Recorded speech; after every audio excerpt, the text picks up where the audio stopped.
Welcome back to the Bearded Console Gamer, and today, my friends, I'm gonna have to ask you to empty your pretty little brain boxes of all their earthly worries and listen to me. Because after years of wondering and waiting and being buried in an avalanche of rumors and bad leaks, the anointed time has finally come. Nintendo has chosen to cast aside its cloak of silence and mystery and reveal to us the next Nintendo Switch consoles.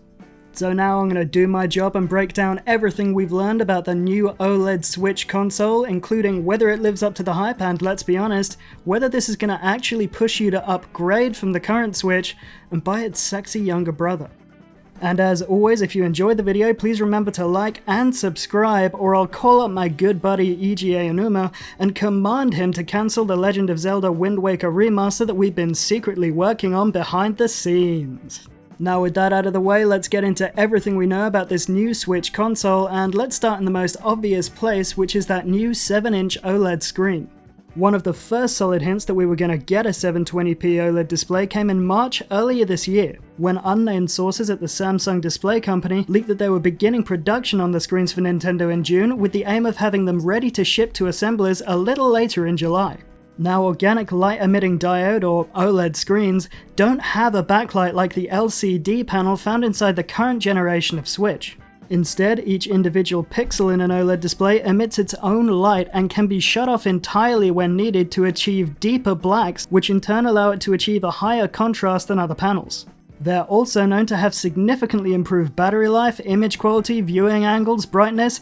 and tons of other perks when compared to the LCD screen found in the current Switch. On top of that, this newest iteration of the console is set to have a full 7-inch panel compared to the existing Switch's 6.3-inch display. So we're getting more real estate there, and despite the fact that the OLED panel is set to have the same 720p resolution as the older Switch, it should still look fantastic in hand. Earlier this year, VentureBeat's Jeff Grubb even pointed out that a 720p 7-inch OLED display would still have a pixel density of 209 pixels per inch, which would make it the equivalent of a Retina display. Furthermore, as we all predicted prior to the reveal, this new generation of Switch is no bigger than the previous one, and the increase in real estate is simply accounted for by taking away some of the bezel that used to be on the older version. The new OLED Switch will also come with an improved 64GB internal storage capacity, which, yay and everything, but considering that the Switch already came as standard with an expandable microSD storage slot anyway, and coupled with the fact that 32GB cards are breathtakingly cheap, this upgrade felt like a bit of a nothing burger to me. But another bonus of the new OLED handheld unit is that it's also supposed to have an enhanced audio system compared to the older console, although frankly there aren't many details as to what exactly that means as of this moment. Now, one of the things that I really didn't like about the original design of the Switch is that it came with a lopsided tiny kickstand. Well, thankfully this new version is coming with a much bigger version that runs almost the full length of the portable console. And better yet, the hinge on this new kickstand appears to be extremely flexible, so it's actually going to allow you to find a good viewing angle, which the previous one just would not.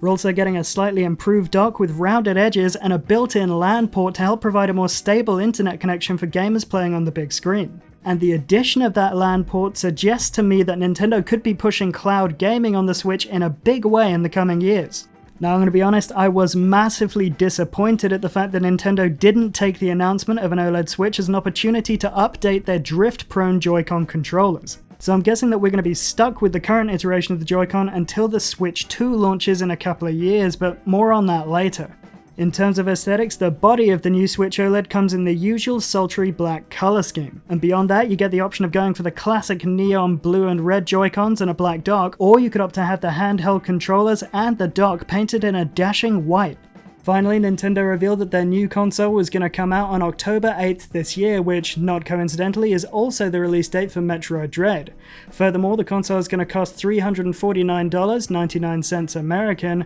which is a step up from the regular Switch's $299.99 retail price. Now, unfortunately, there's no solid indication of when these consoles are going to go up for pre-order, but if you're interested, you can head over to the official Nintendo website and register your interest. And let me tell you, if you really want one, you're going to want to do this because these consoles are going to sell out as soon as they hit the shelves. But overall, the Switch Pro OLED version feels like a refresh that'll replace the existing model rather than bring it forward in any significant way. And this move by Nintendo makes me think that we could see a fully fledged Switch 2 console revealed relatively soon, perhaps even as early as 2023 to coincide with the release of the sequel to The Legend of Zelda Breath of the Wild, which is currently slated to come out in 2022, but I think will mysteriously see its launch date delayed to coincide. And now that we have all the details, we can finally talk about whether it's actually worth upgrading to this new type of Switch, and it depends on your style of play. For example, if you prefer portable gaming, then the 7-inch OLED screen, the improved audio and storage place, and hell, even the kickstand, are all going to combine to give you a better gameplay experience. But if your primary mode of play is with the console docked to the TV, then there really isn't anything going for the revision other than the LAN connection that's been built into the dock. It's also interesting to note that the new Nintendo Switch will cost a full £100 sterling more than the Xbox Series S console, the graphical capabilities of which are relatively godlike compared to the Switch. Now, of course, I know that that isn't an entirely fair comparison, but at the end of the day, the Switch is a console. And whilst it does somewhat exist in its own bubble owing to its portable nature, it is liable to be compared to other said consoles. And honestly, in this new era of powerful yet affordable next-gen machines in the case of the Series S, I've got to say that $349.99 feels pretty damn expensive for what this new Switch has to offer, especially if you already own an older version of the console. With that said, am I personally going to be purchasing an OLED-toting Nintendo Switch when it becomes available in October later this year? You can bet your sweet ass I am, because it's Nintendo and they know that they've got me by the freaking balls. And on that note, I'm going to leave it there for today. Let me know what you think about the newly revealed console in the comments section below, and as always, if you enjoyed the video, please remember to like and subscribe, and to keep it here for future gaming news and content from around the video gaming world.